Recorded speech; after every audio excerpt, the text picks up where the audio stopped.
దళిత బహుజన బిడ్డలకు తీరని అన్యాయం బీఆర్ఎస్ హయాంలోనే జరిగిందని మహబూబ్ నగర్ ఎమ్మెల్యే యన్నం శ్రీనివాస్ రెడ్డి ఆరోపించారు. మహబూబ్ నగర్ పట్టణంలోని టీఎన్జీఓ భవనంలో జరిగిన మాల చైతన్య సమితి 9వ వార్షికోత్సవానికి ఆయన ముఖ్య అతిథిగా హాజరై ముందుగా అంబేద్కర్ చిత్రపటానికి పూలమాలలు వేసి ఘనంగా నివాళులు అర్పించారు.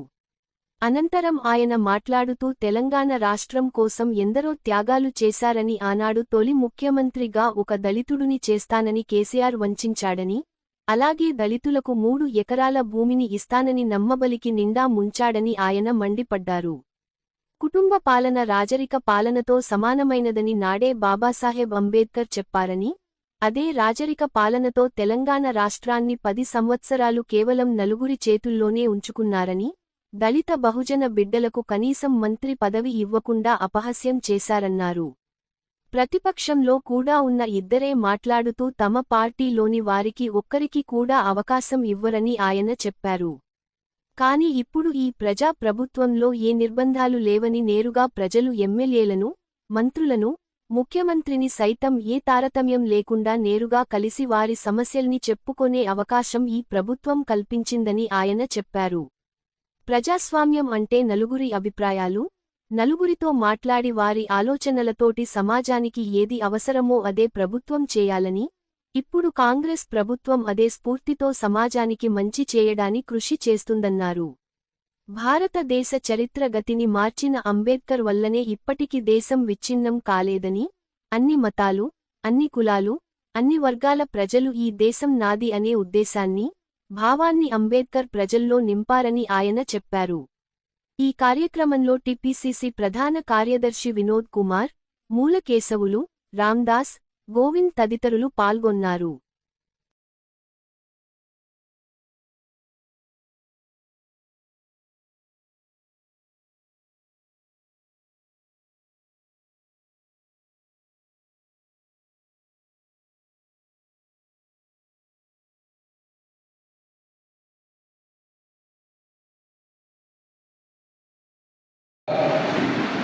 ఈ కార్యక్రమానికి అధ్యక్షత వహిస్తున్న మిత్రులు కేశవ్ గారు, అలాగే వేదికను అలంకరించిన పెద్దలు,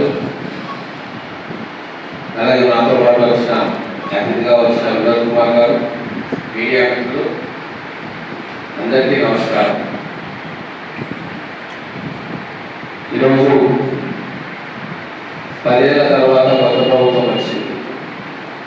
మొట్టమొదటిగా ప్రాధాన్యత క్రమంలో వ్యవసాయాన్ని, విద్యను, ఉపాధిని, వైద్యాన్ని తీసుకున్నాం. ఈ 4 సెక్టర్లో పేద ప్రజలకు, వెనుకబడిన ప్రజలకి, అభివృద్ధి ఫలాలు అందుకోలేని ప్రజలకు ఉపయోగం జరుగుతుంది. అందులో అత్యధికంగా వెనుకబడ్డ మన ఎస్సీ సోదరులు, వాళ్ళకు ఉపయోగకరంగా ఉంటుంది అని చెప్పి మా ప్రభుత్వం కార్యక్రమాలు చేస్తూ ఉంది. మొన్న ఎస్సీ హాస్టల్స్లో, బీసీ హాస్టల్స్లో ఎన్నో సంవత్సరాల నుంచి కనీసం మంచి భోజనాన్ని పెట్టుకోలేని దురవస్థలో మనం ఉంది. 10 సంవత్సరాలు తెలంగాణ వచ్చిన తర్వాత కూడా మార్పు రాలేదు. మేము వచ్చిన తర్వాత మన ప్రభుత్వం కమిటీ వేసి ఏం చేస్తే బాగుంటుంది అని చెప్పి రిపోర్ట్ తీసుకొని మొట్టమొదటిగా ఎస్సీ గురుకులాలు, బీసీ గురుకులాలు, ఎస్టీ గురుకులాలు, మైనార్టీ గురుకులాలు, ఈ గురుకులాల్లో చదువుతున్న పిల్లలకు అత్యద్భుతంగా మెనూ తీర్చిదిద్ది నవంబర్ 1వ తారీఖు మన ఇంట్లో మన పిల్లలు పెట్టుకునే దానికంటే కూడా మంచిగా ప్లాన్ ప్రకారంగా టెక్నిక్ మనం తయారు చేసుకొని పిల్లలకు పెడతా ఉన్నాం. ఎన్నో వేల మంది టీచర్లను కూడా మనం ఈరోజు పోస్టింగ్ ఇచ్చుకొని ఆ స్కూళ్ళలో మొత్తం 14,000 ప్రభుత్వ పాఠశాలలకు మౌలిక వసతులు లేకుండే, టాయిలెట్స్ కూడా లేకుండే, డ్రింకింగ్ వాటర్ లేకుండే, ఎలక్ట్రిసిటీ లేకుండే, వాటన్నింటినీ కూడా మనం మొదటి సంవత్సరంలో చేసుకున్నాం.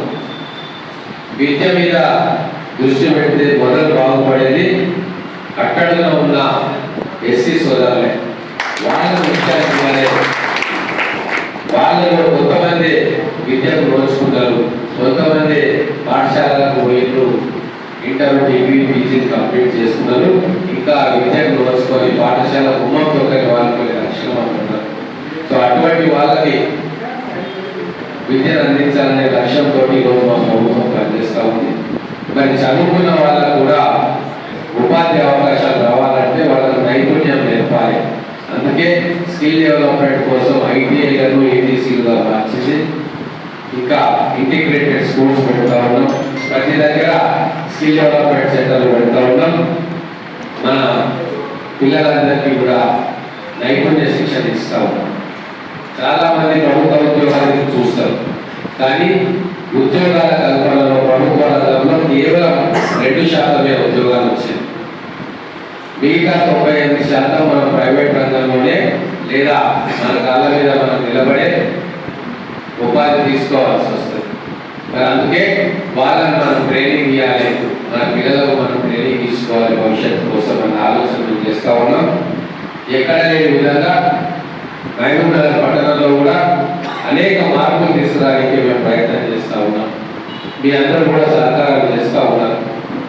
ఇప్పుడు నాకు అక్కడ వెజ్ నాన్ వెజ్ మార్కెట్ అని చెప్పి నగరం నడిపోతున్న పెట్టడానికి ప్రయత్నం చేస్తే పోయిన ప్రభుత్వం వాళ్ళు దాన్ని శాంక్షన్ చేసి నిర్మాణం చేస్తే మన సోదరులే ముఖ్యంగా దళిత సోదరులు వచ్చి రిప్రజెంటేషన్ ఇచ్చి అక్కడ మనకు విద్యాలయం కావాలి, ఆ కూరగాయల మార్కెట్ ఇంకో దగ్గర పెట్టవచ్చు, చుట్టుముట్టు డిగ్రీ కాలేజీలు ఇంటర్ కాలేజీలు ఉన్నాయి, మన పిల్లలు అక్కడ పోయి మంచిగా చదువుకునే లైబ్రరీస్ ఉండాలి అని చెప్పి వాళ్ళు వచ్చి మాకు ప్రతిపక్షాలు ఇచ్చారు.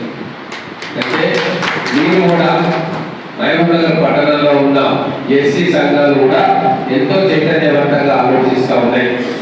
గతంలో లాగా ఎవరో చెప్తే ఏమో చేద్దామని ఆలోచన కాకుండా మా జాతిని మా పిల్లల్ని ఎట్లా విద్య వైపు ఉపాధి వైపు మరల్చాలని చెప్పి గొప్పగా ఆలోచన చేస్తూ ఉన్నారు. అందులో మన కేశవులు గారు వారి మిత్ర బృందం కూడా దాంట్లో ఉంది. మనం ఇద్దరే పనిచేయాలి, మన హక్కుల కోసం పోరాడుతూ తర్వాత స్కిల్ డెవలప్మెంట్ గురించి మనం ఆలోచన చేయాలి. వాళ్ళకి అటువంటి సౌకర్యాలు కల్పించాలని చెప్పి అధికారులను ప్రజాప్రతినిధులను మీరు కోరాలి. కొన్ని సందర్భాల్లో డిమాండ్ కూడా చేయాలి. ఎందుకంటే 10 సంవత్సరాలు నష్టపోయినాం. తెలంగాణ వచ్చిన తర్వాత కూడా మనం పెద్ద మార్పులే రాలే. కేవలం దళిత మంత్రి ఇస్తా అని చెప్పి కొంతమందికి ఇచ్చేసి ఇక మీరందరూ బాగుపడ్డారన్న చెందాన గత ప్రభుత్వ పాలకులు వాళ్ళ ఆలోచన ఉంటే, కానీ ఆ దళిత బంధన పూర్తిగా ఇచ్చిందా అంటే అలా కూడా ఇచ్చుకున్నాడు. ఏదో ఉప ఎన్నికల్లో ఉన్నందుకు హుజురాబాద్ మొత్తం ఇచ్చి మిగతా నియోజకవర్గాలు 500, 600 ఇచ్చుకుంటున్నాడు. దాంతో ఎక్కడ కూడా బెనిఫిట్ కాలే. దాంట్లో కూడా పర్సెంటేజ్లు కమిషన్లు 50% దాకా కమిషన్లు తీసుకున్నారు. అందుకే ఇప్పుడు వాళ్ళు చేసిన పని కాకుండా భిన్నంగా చేయాలని చెప్పి అన్ని విషయాల్లో మీరు ఆలోచన చేయాలని ఇక్కడ కూర్చున్నారు. వాళ్ళు ఏం చెప్పారు? ప్రతి ఒక్కరికి ఉద్యోగం ఇస్తారు, ప్రతి ఇంటికి ఉద్యోగం అన్నారు. ఇచ్చిండ్రా? ప్రతి ఇంటికి ప్రభుత్వ ఉద్యోగం ఇవ్వడం సాధ్యమా? కాదు. కేవలం 2% పిల్లలకే మనం ఉద్యోగాలు ఆ పిల్లలకి ఇవ్వగలుగుతాం. మరి మిగతా వాళ్ళు ఎక్కడ పోవాలి అంటే వాళ్ళకి మంచి విద్య అందియాలి. టెక్నికల్ గా వాళ్ళ అర్థ విద్య అందిస్తే వాళ్ళు ఈ దేశంలో కాకుంటే ఇంకో దేశంలో కూడా వీళ్ళ డిమాండ్ బట్టి వాళ్ళకి ఉద్యోగాలు వస్తాయి. దాని గురించి మేము ఆలోచిస్తూ ఉన్నాం. ఆల్రెడీ మొదటి సంవత్సరంలో ఎన్నో ఇన్స్టిట్యూషన్స్ నిర్మాణం చేసుకుంటా ఉన్నాం, స్కిల్ సెంటర్స్ నిర్మాణం చేసుకుంటా ఉన్నాం. రెండవది డబుల్ బెడ్రూమ్ ఇల్లు ఇస్తారు. ఎంతమందికి ఇచ్చిండు? మొత్తం 4 కోట్ల మంది జనాభా ఉండి దాదాపుగా 1 కోటి పైసలు కుటుంబాలు ఉంటే వాళ్ళు ఇచ్చింది ఎంత అంటే 1,35,000 మాత్రమే. పెద్ద గొప్పని చెప్పుకొని ఎన్నోసార్లు ఓటు వేయించుకొని నీకు ఇస్తామని ఆశలు రేపి వాళ్ళకి ఇచ్చింది ఎంత? తెలంగాణలో 1,35,000 కమిషన్ రికార్డు. మిగతా అవన్నీ అట్లనే పడున్నాయి, సగం చేస్తున్నారు. వాటిని కూడా ఇచ్చే కార్యక్రమం, ఉన్నదాన్ని ఇచ్చే కార్యక్రమం కాంగ్రెస్ ప్రభుత్వం తీస్తూ ఉంది. అదే గతంలో కాంగ్రెస్ ప్రభుత్వం అధికారంలో ఉన్నప్పుడు ఉమ్మడి ఆంధ్రప్రదేశ్లో 32 లక్షల ఇందిరం పెట్టించారు. తెలంగాణ లెక్క చూస్తే ఖచ్చితంగా దాదాపుగా ఇల్లు ఆ రోజు కాంగ్రెస్ ప్రభుత్వం ఇచ్చింది. ఎక్కడ 14 లక్షలు, ఎక్కడ 1,35,000. అంటే కంపేర్ చేసుకోవడానికి కూడా సాధ్యం కానంత గొప్ప పని ఆ రోజు కాంగ్రెస్ ప్రభుత్వం చేసింది. ఇది మీరు గుండెల్లో పెట్టుకోవాలని కోరుకుంటాము. మళ్ళీ ఈ రోజు మేము అధికారంలోకి వస్తే మేము ఏమంటున్నాము, 20 లక్షల మందికి ఇల్లు కట్టేయడానికి 5 లక్షల రూపాయలు ఇస్తాము. దళితులు గిరిజనులకు ఈ సంవత్సరం 340,000 ఇళ్ళు మొదలైతే సంక్రాంతి తర్వాత ప్రతి సంవత్సరం 340,000, 4,000 ఈ నియోజకవర్గానికి వస్తాయి. అంటే మన నియోజకవర్గానికి దాదాపుగా 19 నుంచి 20,000 ఇళ్ళు మన నియోజకవర్గానికి వస్తాయి. ఒక 5 సంవత్సరాలు వాళ్ళు 10 సంవత్సరాల్లో మన నియోజకవర్గానికి ఇచ్చిన ఇల్లు ఏంటి అంటే 1,500. ఎక్కడ 20,000, ఎక్కడ 1,500. ఈ అంతరం మీరు గమనించాలి. అందుకే పక్కాగా మన దళితులకు వాళ్ళ కుటుంబాలకు ఏం కావాలి, ఏమి ఇస్తే భవిష్యత్తులో దేశానికి కావాల్సిన ప్రొడక్టివిటీ కావచ్చు, శ్రమశక్తిని అందిస్తారో ఆ రకంగా ఆలోచన చేస్తూ ఉంది కాంగ్రెస్ ప్రభుత్వం. మహిళలు ఈరోజు ఎంత పెద్ద మార్పు అంటే మీరందరూ పెద్దలు తెలుసుకోవాలి. చాలా మంది హాస్టల్లో చదువుకునే ఉన్నారు. ఇక్కడ ఉన్నోళ్ళు గద్వాల్ నుంచి, అనంతపూర్ నుంచి మహబూబ్ నగర్ రావాలంటే కూడా రాన్పూర్ 300 రూపాయలు అయింది. అక్కడ చాలా మంది వచ్చిన ఉన్నారు. మా వినోదంతో సహా బస్ టికెట్ కు డబ్బులు లేవు కాబట్టి తల్లిదండ్రులు పిల్లలు చూడడానికి 6 నెలల సంవత్సరానికి కూడా రాకపోతుండే. పిల్లలు కూడా సెలవులలో కూడా పైసలు ఖర్చు అయితే అని చెప్పి ఇక్కడనే హాస్టల్లో ఉండుకుంటూ అక్కడ ఇక్కడ భోజనం చేసుకుంటూ ఏదో పని చేసుకునే వాళ్ళు. ఎవరు ఎక్కువ హాస్టల్లో ఉండేది ఈరోజు పేద దళితులు, బీసీ వర్గాలు. మరి వాళ్ళ అవసరాలు ఆడబిడ్డలు ఉన్న దాంట్లో ఇంట్లోకెళ్ళి బయటికి వెళ్ళరు. ఎన్నో ఆటంకాలు ఉన్నాయి వాళ్ళు చదువుకోవడానికి. దీన్ని అర్థం చేసుకొని ఆడపిల్లలకు ఉచిత బస్సు ప్రయాణం పెట్టాం. దాంతో ఎంత మార్పు ఉంటుంది అంటే ఈరోజు మన ఇళ్లలో ఆడపిల్లలు ఏం చదువుతుంది అనుకున్న కోవిడ్ చదువుకోకు అని చెప్పి ఎంకరేజ్ చేసే పరిస్థితి ఈ రోజు ఆర్టీసీలో ఉచిత ప్రయాణానికి వస్తూ ఉంది. చాలా పెద్ద మార్పు. రేపు మారుతున్న ప్రపంచంలో ఖచ్చితంగా కుటుంబంలో ఇద్దరు ఉద్యోగాలు చేయాల్సిన అవసరం ఉంది, ఇద్దరు పనిచేయాల్సిన అవసరం ఉంది. అప్పుడే మనం మన పిల్లలకు, మన కుటుంబానికి మెరుగైన జీవితం అందించగలుగుతాం. అటువంటి అప్పుడు మన ఇంట్లో ఉన్న మన ఆడపిల్లలు చదువుకుంటేనే వాళ్ళు రేపు మన ఇంట్లో ఉన్న వేరే ఇంటికి పోయినా చేదోడు వాదుడుగా ఉంటారు. ఆ కుటుంబం ఆర్థిక పరిస్థితి మెరుగుపడుతుంది. అందుకే జనాభాలో సగం ఉన్న ఆడబిడ్డలకు ఈ రోజు అన్ని అందాల వాళ్లకు ఎవరు ఇంట్లో కూర్చోవద్దు అన్న ఆలోచన శ్రీకారం చుట్టి ఉచిత ప్రయాణం చేస్తూ ఉన్నాం. దాన్ని సన్నాసులు అర్థం కాక వక్రీకరించే ప్రయత్నం చేసి మన ఆడబిడ్డలంట అల్లెల్లిపాయలు వస్తుకున్నారట, రికార్డింగ్ డ్యాన్సులు చేస్తారట. అంటే వాళ్ళ ఆలోచన ఎంత ఘోరంగా ఉంది. మేమేమో ఆడబిడ్డ బయటికి పోవాలి, సమాజానికి ఊతం ఇయ్యాలి, వాళ్ళ తెలివితేటలు ప్రదర్శించాలి, వాళ్ళ కాళ్ళ మీద నిలబడాలి, కుటుంబానికి ఆసరా కావాలి, మహిళ ఆత్మగౌరవం పెరగాలి అని మేము ఆలోచిస్తుంటే గత 10 సంవత్సరాలు పాలించిన సన్నాసులు ఆడది అంటే కేవలం అల్లమెల్లిపాయ కూరేటప్పుడు అని అంత చందంగా వాళ్ళు మాట్లాడుతున్నారు. అంటే వాళ్ళ బుద్ధి ఎక్కడుంది? వాళ్ళు తెలంగాణ 10 సంవత్సరాలు అధికారం చెలాయించారు అంటే మనమే ఆశ్చర్యపోవాలి. ఎందుకు ఇచ్చిన అధికారం అని 3 ఎకరాల భూమి ఇస్తా అన్నాడు. దళితులకు ఎక్కడిచ్చిండు? ఎవరికి ఇచ్చిండు? ఆయన 500 ఎకరాలు కొనుక్కున్నాడు గచ్చివేళ్ళ. పంట పొలాలకు నీరు ఇస్తా మా మహబూబ్ నగర్ జిల్లాలో 7 వచ్చినాయి. ఆయన ఫామ్ హౌస్ కాలువ తీసుకొని పోయాడు. అందుకే అంబేద్కర్ గారు కూడా చాలా గొప్ప విషయాలు చెప్పింది. కుటుంబ పాలన రాజరికంతో సమానమని చెప్పింది. ఇప్పుడు జరుగుతున్న 10 సంవత్సరాలు జరుగుతున్న పరిపాలన వారు ఆ రోజే ఊహించింది.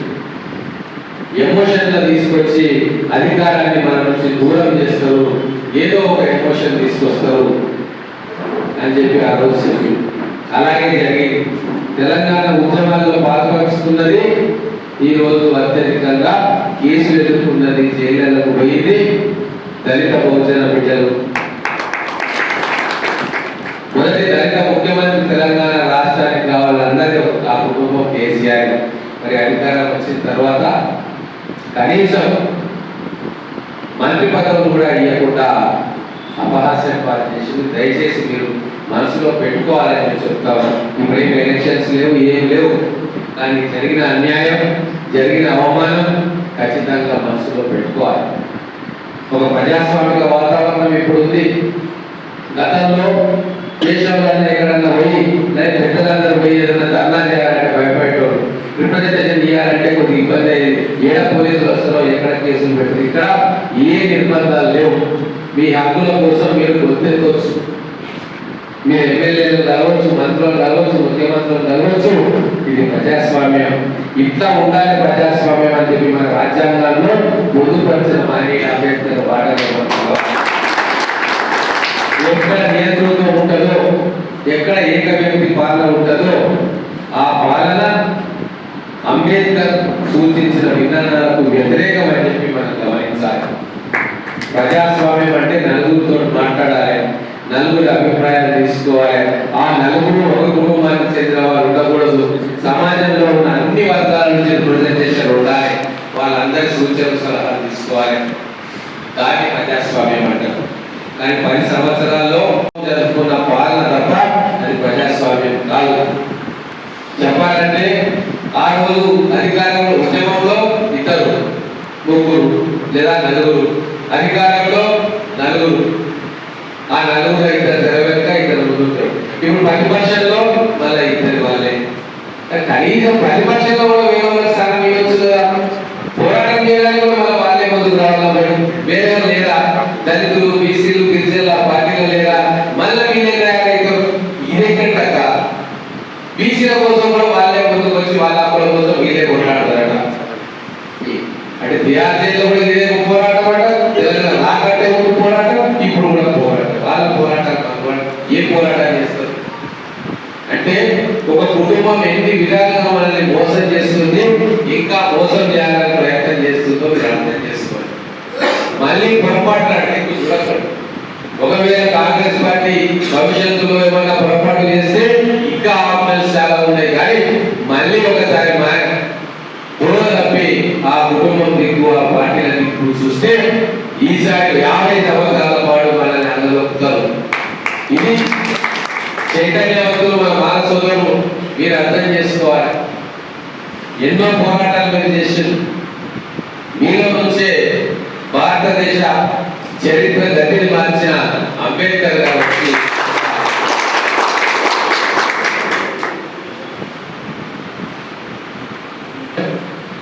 విచ్ఛిన్నం కాకుండా ఉన్నదంటే దానికి కారణం లోతుగా విశ్లేషణ చేస్తే దానికి కారణం అన్ని వర్గాల ప్రజలకు, అన్ని మతాల ప్రజలకు ఇది నా దేశం అనే భావన కల్పించిన ఒక రాజ్యాంగాన్ని మన చేతికి ఇచ్చింది. కాబట్టి ఇది సాధ్యమైంది.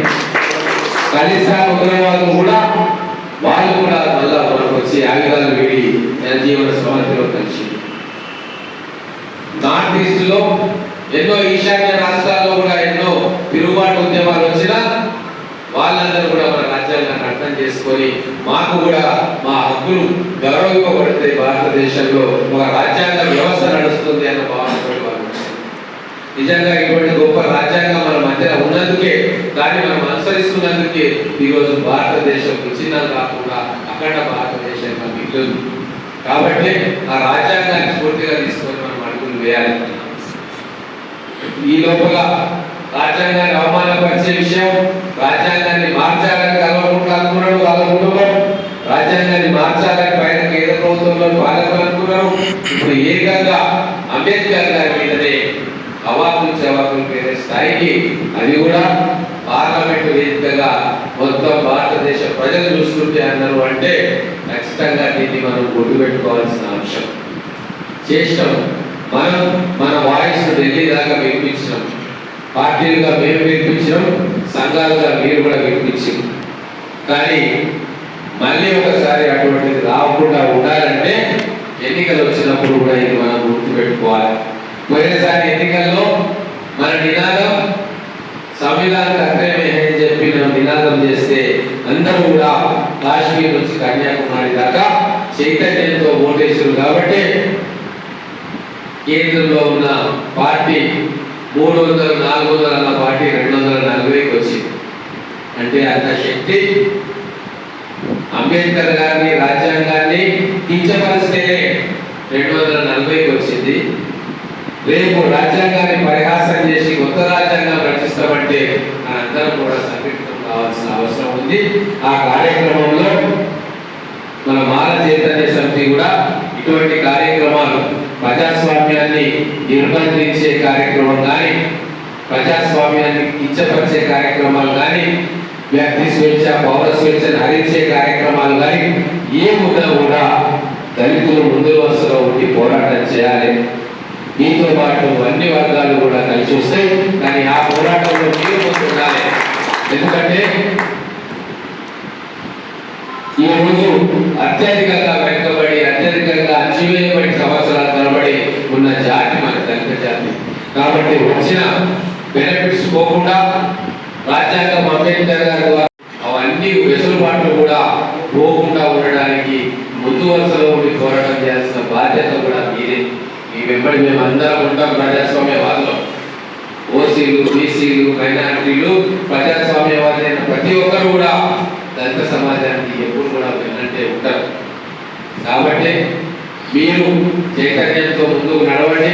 మీకు అన్ని రకాల సహాయ సహకారాలు అందించడానికి పార్టీ తరఫున, ప్రభుత్వాల తరఫున, ఎమ్మెల్యేగా, వ్యక్తిగతంగా నేను ఎప్పటికీ మీకు అండగా ఉండి మీరు చేసే అన్ని కార్యక్రమాలు కూడా నా వంతు సహాయ సహకారాలు అందిస్తానని చెప్పి తెలియజేసుకుంటూ హైదరాబాద్లో వేరే ప్రోగ్రాం పెట్టుకున్నాం. అందుకే అన్న రమ్మని అనగానే అన్న వచ్చి కొద్దిసేపు మీతో గడిపి వెళ్తాం. వాళ్ళు హైదరాబాద్ మొదలై వారి పర్మిషన్ తీసుకున్నారు. కాబట్టి మీ అందరికీ కూడా మరొకసారి 9వ వార్షికోత్సవ శుభాకాంక్షలు తెలియజేసుకుంటూ